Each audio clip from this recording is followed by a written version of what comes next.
So I heard a story a few years back about this professional tightrope walker, and this guy was like legitimately insane. He would do the riskiest, most death-defying stunts out there. Like, for example, he would literally get a tightrope, string it across a canyon, and then walk across that tightrope. And not only that, he would get a wheelbarrow and literally fill it with stuff and push it across the tightrope. And so I guess after one of his shows, he just, demonstrated, and people were in awe, and he's talking to the crowd. And he points out a man and he says to him, "Hey, would you trust me? If you got in the wheelbarrow, if I were to push you across the tightrope, do you think I could do that?" And the guy goes, "Yeah, oh, for sure. You could definitely do that." And he says, "Okay, go ahead, hop in." I like this story because I think it addresses one of the biggest misconceptions about faith. And it's that faith only exists in our mind, right? Like that man, just because he says, "Oh yeah, I bet you could do it," that he had faith. But the reality is faith, and especially, hear me on this, faith that Jesus is calling us to is the kind of person who would get in the wheelbarrow. It's the kind of person who would actually take action on what Jesus is calling us to do, not just believe it up here. And James makes this really, really clear that faith, true faith, takes action in chapter 2 of his book, starting in verse 14, when he says this: "What good is it, my brothers, if someone says he has faith but does not have works? Can that faith save him?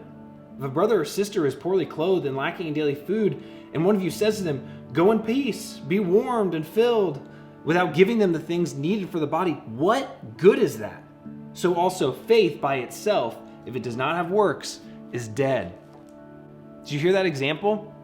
James is saying, like, imagine seeing someone walking down the road and they see someone who's poor and who's in need and who's hungry and who's cold, and they just say, "Hey, stay warm out there, buddy. Hey, make sure you get that stomach filled."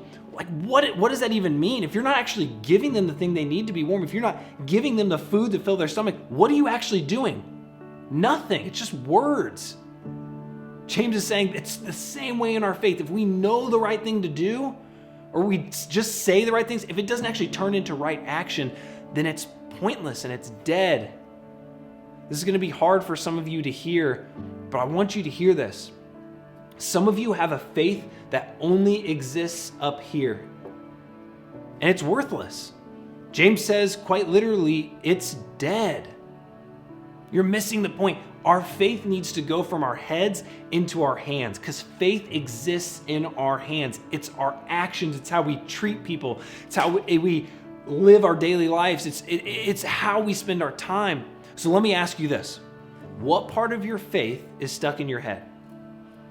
Maybe it is the way you spend your time. Maybe you know in your mind that you're supposed to make the most of each and every day, right? That you're not supposed to waste your life, but sometimes life gets hard, and so why not spend another day on TikTok or a few more hours on YouTube, or just binge watch this show on Netflix?